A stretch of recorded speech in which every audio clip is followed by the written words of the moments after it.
Hello दोस्तों, आपका स्वागत है साइंस बंकर्स चैनल पर। दोस्तों आज हम लेके आए हैं जो हाल ही में एग्ज़ाम हुआ है बीपीएससी का, उस बिहार पीसीएस का टीचर रिक्रूटमेंट एग्ज़ाम, उसमें से जो साइंस का पेपर है वो हम लेके आए हैं। जो हो सकता है आने वाले आपकी जो डीएसएसबी एग्ज़ाम है उसके लिए भी इम्पॉर्टेंट कुछ क्वेश्चंस इसमें से आपको देखने को मिले। तो चलो स्टार्ट करते हैं। इसमें टोटल आपके 40 क्वेश्चंस हैं और पहले आप इन क्वेश्चंस को खुद ट्राई करो और फिर उसके बाद आप कमेंट करना कि आपने कितना स्कोर किया है।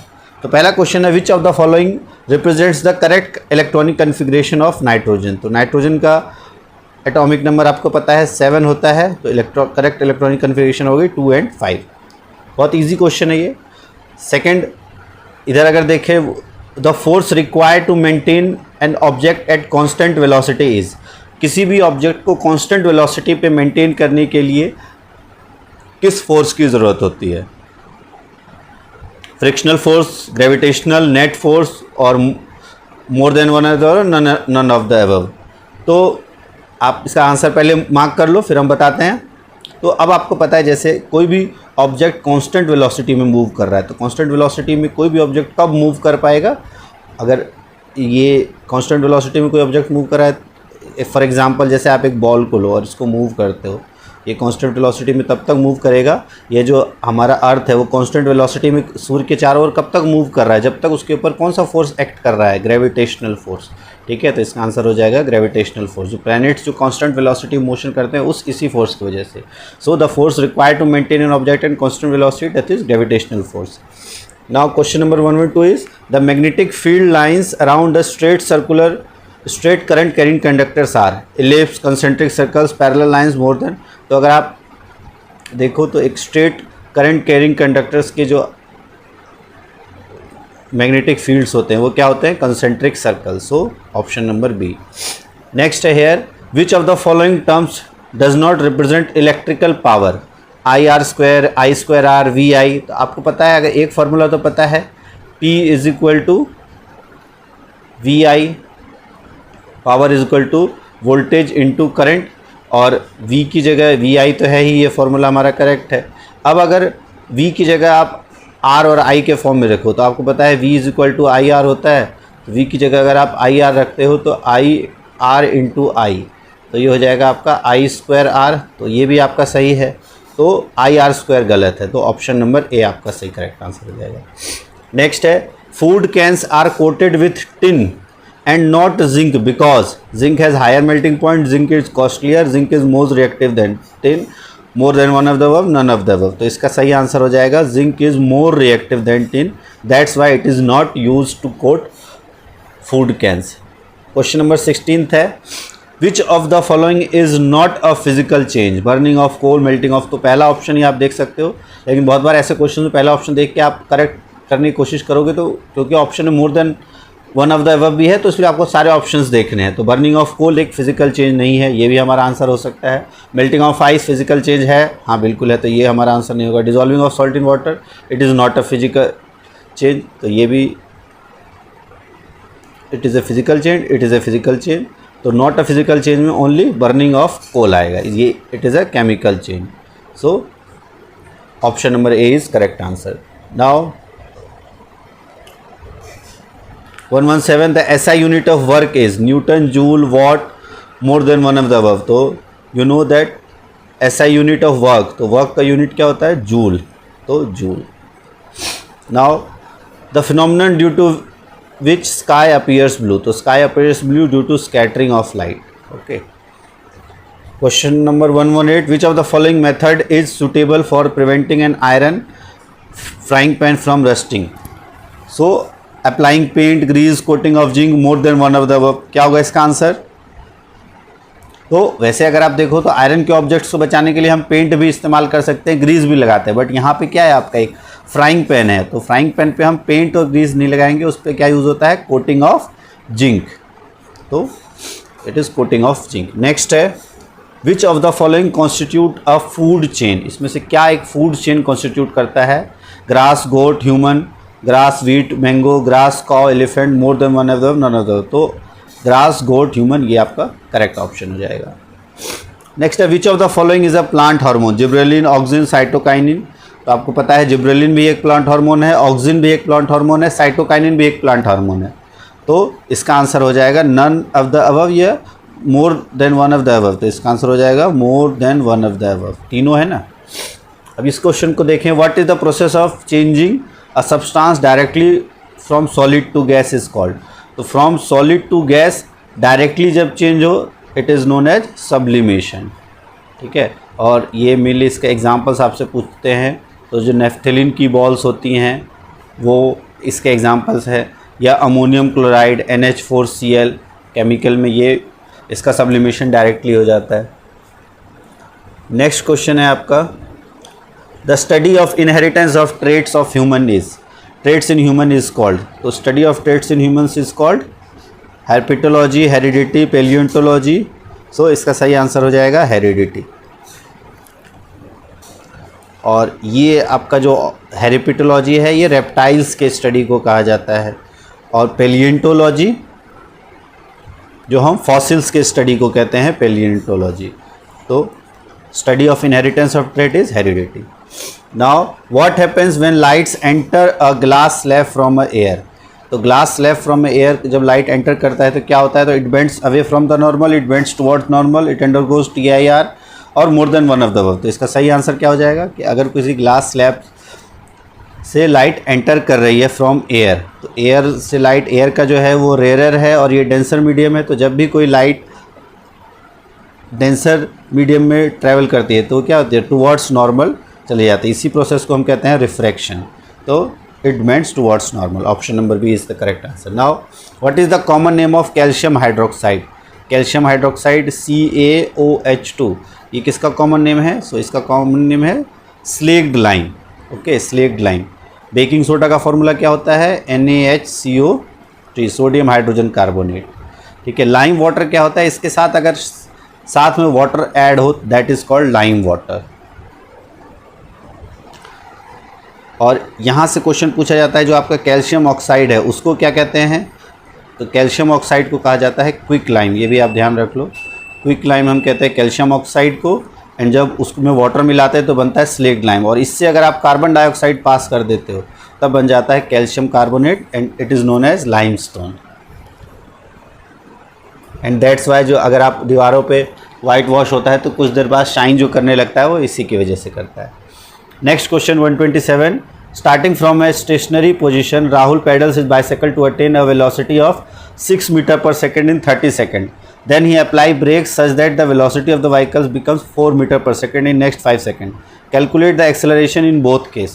तो आपको पता है एक्सेलरेशन का फॉर्मूला क्या होता है? v minus you upon T, और v is final velocity, u is initial velocity. तो फर्स्ट केस में अगर देखें पेडल्स इज बाइसिकल तो इनिशियली स्टेशनरी पोजीशन है तो इनिशियल वेलोसिटी कितनी है? 0, फाइनल वेलोसिटी है 6।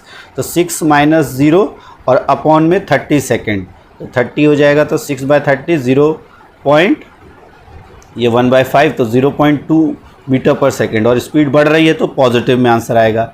नेक्स्ट है जब अप्लाई करेगा ब्रेक तो comes to 4 metre per second in next 5 second. तो अब 6 से 4 पे जा रहा है तो 4 माइनस 6 अपॉन 5, तो इट इज़ -2 अपॉन 5, तो माइनस इसका हो जाएगा -0.4। तो इसका सही आंसर हो जाएगा ऑप्शन नंबर ए।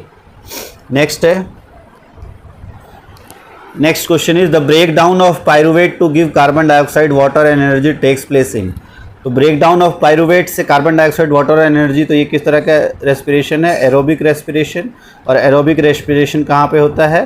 तो it happens in mitochondria, chloroplast में नहीं होता, इट हैपेंस इन माइटोकॉन्ड्रिया। इसके अलावा एनारोबिक रेस्पिरेशन 2 होते हैं जिसमें एक आपका ईस्ट में होता है और एक होता है आपका मसल्स में जो क्रैम्प्स आ जाते हैं। ईस्ट में जब एनारोबिक रेस्पिरेशन होता है इससे बनता है इथेनॉल प्लस कार्बन डाइऑक्साइड, और जब मसल्स में होता है तब लैक्टिक एसिड बनता है। तो ये आपको पता होना चाहिए, पायरुवेट से ही ये सारी चीज़ें बनती है। नेक्स्ट है which of the following is an unsaturated hydrocarbon? Methane, ethene, ethane. तो आपको पता है अनसैचुरेटेड हाइड्रोकार्बन कौन कौन से होते हैं? एल्कीन और एल्काइंस। तो alkene and alkynes, that's why option number B is the correct answer, ethene. Next, who discovered cell for the first time? So अब यहाँ पर सिर्फ सेल की बात की जा रही है तो आंसर हो जाएगा रॉबर्ट हुक, इसने 1665 में कॉक सेल में डिस्कवर किए थे। एंड अगर यहाँ पर लिविंग सेल आता है, who discovered the living cell, तो आपको पता है लिविंग सेल होता है तो आंसर हो जाता है Anton von Leeuwenhoek. Okay, next है the lichens are sensitive to which air pollutant, तो lichens are sensitive to sulphur monoxide,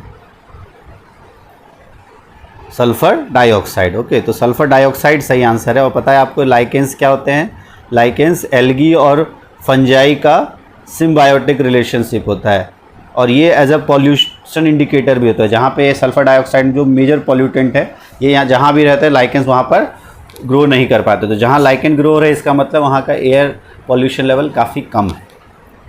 next है the gap between two neurons is, तो टू न्यूरॉन्स के बीच का गैप क्या होता है, सिनेप्स, डेंड्राइट्स, एक्सॉन, तो इसका आंसर है सिनेप्स। आपको पता है अगर ये यहाँ पे इस तरह का न्यूरॉन रहता है जहाँ पे ये डेंड्राइट्स है, ये सेल बॉडी, और फिर इस तरह से ये एक्सॉन्स से होते हुए सिग्नल जाता है, और जो नेक्स्ट डेंड्राइट्स है ये यहाँ पे एक्सोनल एंड्स है और ये डेंड्राइट्स, तो इसके बीच का जो गैप है that is called synapses. Next है विच सब atomic particle has negligible mass, proton, electron, neutron, more than one of the above. अब इसमें इस क्वेश्चन में बहुत बार आप जल्दीबाजी में गलती करके न्यूट्रॉन आंसर करके आ जाओगे, बट यहाँ मास पूछा गया है तो प्रोटॉन और न्यूट्रॉन का तो मास अप्रॉक्सीमेटली सेम होता है। नेग्लिजिबल मास होता है इलेक्ट्रॉन का, कितना होता है इसका 9.1 इंटू 10⁻⁻31 किलोग्राम, तो काफ़ी कम होता है, तो इसलिए इलेक्ट्रॉन का जो है वो नेग्लिजिबल मास है। नेक्स्ट है the acceleration due to gravity on the surface of earth is, ये तो बहुत इजी क्वेश्चन है, 9.8 metre per second square. Next question is which of the following is not a vector borne disease, तो vector borne disease में आपका dengue है, बिल्कुल किससे फैलता है ये, एडीज मॉस्किटो से। मलेरिया, ये भी आपका एनोफिलीज मॉस्किटो। ट्यूबरक्लोसिस, तो ट्यूबरक्लोसिस क्या होता है, ये बैक्टीरिया से फैलता है बट ये वेक्टर बॉर्न नहीं है, तो ऑप्शन नंबर सी हो जाएगा सही आंसर। नेक्स्ट है आपका question number 132, which of the following is a characteristics property of acid, they have pH greater than 7, नहीं गलत है ये। Turns red litmus paper blue, that is also wrong. Turns blue litmus paper red, yes it is correct, so option number C is correct answer. Next, what is the work to be done to increase the velocity of car from 30 kmph to 60 kmph? So यहाँ velocity में increase हो रहा है 30 to 60 and 1500 kilogram car का मास है, तो work आपको पता है वर्क डन जो है वो काइनेटिक एनर्जी से यहाँ हम रिलेट करेंगे और ये होता है आपका हाफ mv², तो हाफ mv² से आपको निकालना है। लेकिन अब यहाँ पे अगर आप देखो तो 30 kilometre per hour velocity change हुई है, इसको पहले हम मीटर पर सेकंड में चेंज कर सकते हैं या आप डायरेक्ट यहाँ कैलकुलेशन कर सकते हो। हाफ m की वैल्यू है आपकी 1500 और वेलोसिटी आपकी 30 और किलोमीटर पर आवर है, तो आपको पता है किससे डिवाइड करोगे, ये हो जाता है 15/18 से। तो जब आप इसको करोगे तो ये हो जाएगा 3 1 जा, ये 3 6 जा, और फिर जब आप इसको यहाँ से करते हो 2 से ये हो जाएगा 7 5। ओके, अच्छा एक ये इसमें एक और आपको ये v² है ना, तो ये 30 और 5/18 एक बार और आ जाएगा, ये आप ध्यान रखना। तो टोटल जब कैलकुलेट करोगे तो इसका आंसर आएगा 156250। नेक्स्ट है question number, butanone is a 4 carbon compound with functional group, तो ब्यूटेनॉन 4 कार्बन कंपाउंड है, इसका फंक्शनल ग्रुप क्या है, aldehyde, carboxylic acid, ketone. So आपको पता है ब्यूटेनॉन है तो it is a ketone. Next है what happens when dilute hydrochloric acid is added to iron filings, iron filings में अगर डाइल्यूट HCl को ऐड किया जाएगा तो क्या होगा, chlorine gas and iron hydroxide are produce, hydrogen gas and iron chloride are produce, no reaction takes place. अब आपको पता है हाइड्रोक्लोरिक एसिड में जब आयरन क्या है, एक मेटल, तो मेटल को जब भी एसिड के साथ रिएक्ट करते हैं तो हाइड्रोजन गैस रिलीज होती है, तो option number B correct answer हो जाएगा हमारा। सो इस तरह से ये 40 क्वेश्चंस, अच्छा एक और हैं आपके कुछ क्वेश्चंस देख लेते हैं। क्या है, द एंथर कंटेन्स, 40 क्वेश्चन है टोटल, अभी 30 हुए हैं हमारे। नेक्स्ट है द एंथर कंटेन्स, एंथर के अंदर क्या होता है, ओव्यूल, सेपल्स, पोलन ग्रेन्स, तो एंथर पता है आपको मेल पार्ट होता है, option number C pollen grains. Next है Which of the following statement about permanent tissue is correct? They are found in young plant. They lose the ability to divide. They are capable of rapid cell division. So इसका answer हो जाएगा they lose the ability to divide and then become permanent tissue. So option number B is the correct answer. Next is which of the following are environment friendly practices? Switching off unnecessary lights and fans. Yes, it is a environment friendly practices. Carrying cloth bags to put purchase in while shopping. ये भी सही है. Walking to school instead of getting your mother to drop on her school, that it is also. So more than one of the above. Option number D is the correct answer. Now membrane surrounding the cell is called. Now membrane surrounding the cell. अब आपको यहाँ पे आप confuse हो सकते हो cell wall और plasma membrane में. तो सेल वॉल आपको पता है ओनली प्लांट सेल में होते हैं. यहाँ पे आपको कहा नहीं गया है प्लांट सेल, तो इसलिए इसका करेक्ट आंसर हो जाएगा प्लाज्मा मेम्ब्रेन. और cell membrane is also known as plasma membrane. Next is according to the Newton's second law of motion, acceleration of an object is directly proportional to. अब आपको पता है Newton second law of motion में force is directly proportional to acceleration होता है. तो force अगर directly proportional to acceleration है तो acceleration is directly proportional to force acting on that object. Next है car covers a distance of 200 kilometer in 4 hour. What is its average speed? So average speed total distance upon total time. So distance is 200, time is 4, so 50 km/h will be the correct answer. Next is the kidney in human beings are part of which system? So it is a part of excretory system or excretion. Now what is the function of meristematic tissue in plants? Function of meristematic tissue क्या होता है? So meristematic tissue का आपका main function जो है वो 3 function होते हैं. एक होता है ग्रोथ, नेक्स्ट है रिपेयर एंड डेवलपमेंट. तो प्लांट के ये 3 फंक्शन करने के लिए मेरिस्टेमेटिक टिश्यू वर्क करते हैं, ये आपको पता है. तो ऑप्शन अगर देखें प्रोटेक्शन, सपोर्ट एंड ग्रोथ, तो इस ऑप्शन नंबर सी आंसर से हो जाएगा सही. नेक्स्ट है which of the following sphere weather phenomenon occurs. So आपको पता है जो एटमॉस्फेयर के है हमारा, उसके टोटल 5 मेंस लेयर होते हैं. आप वैसे याद रख सकते हो STEM, ठीक है, स्टेम, और एक और T होता है स्टेम्ड से. लेकिन अगर आप याद रखना चाहो सबसे पहले होता है ट्रोफोस्फियर, फिर आपका होता है स्ट्रेटोस्फियर, फिर होता है मेसोस्फियर. ये 3 तो आप याद रख सकते हो. उसके बाद एक और होता है thermosphere and last is exosphere. ये होता है. तो सबसे जो नीचे की लेयर होता है दैट इज़ ट्रोफोस्फियर, और इसी में वेदर के फिनोमिनन्स इसी के अंदर होते हैं. इसका टेम्परेचर 17 डिग्री सेल्सियस से -50 डिग्री तक इसका टेम्परेचर जा सकता है. उसके बाद आयोनोस्फीयर होता है जिसमें मेनली ट्रोफोस्फीयर के बाद होता है आपका आयोनोस्फीयर. इसमें एक आपका मीजोस्फीयर और थर्मोस्फीयर के बीच का एक रेंज होता है दैट इज़ कॉल्ड आयोनोस्फीयर. तो स्ट्रेटोस्फीयर, आयोनोस्फीयर, ट्रोफोस्फियर. तो इसका आंसर हो जाएगा ट्रोफोस्फियर. और मेनली आपसे क्वेश्चन वेदर फिनोमिनन ट्रोफोस्फियर में, और सबसे इंपॉर्टेंट पूछा जाता है ओजोन के जो रेडिएशंस है वो कहाँ एब्जॉर्ब होते हैं, तो वो एब्जॉर्ब होते हैं आपके स्ट्रेटोस्फियर में. ये 2 क्वेश्चंस काफ़ी आते हैं तो ध्यान रखना है. नेक्स्ट है what happened to the gravitational force between 2 object if the distance between doubles. आपको पता है ग्रेविटेशनल फोर्स जो है, जो G है, ये ग्रेविटेशनल फोर्स F जो है, force is directly proportional to the product of mass and inversely proportional to the distance and square of the distance. So if distance between them is doubled, so square of double is 4, so 1/4 time हो जाएगा. So it becomes 1/4. Now what is the speed of sound speed of sound is maximum in which of the following? Water, air, steel. So steel is आपको पता है solid में sound की speed सबसे ज़्यादा होती है. तो option number C is the correct answer. Next है which of the following is not a characteristics of solid? Ability to flow easily, definite shape, molecule closely packed. So ability to flow is not a characteristics of solid, it is a characteristics of liquid और gas. Okay, so thanks for watching science.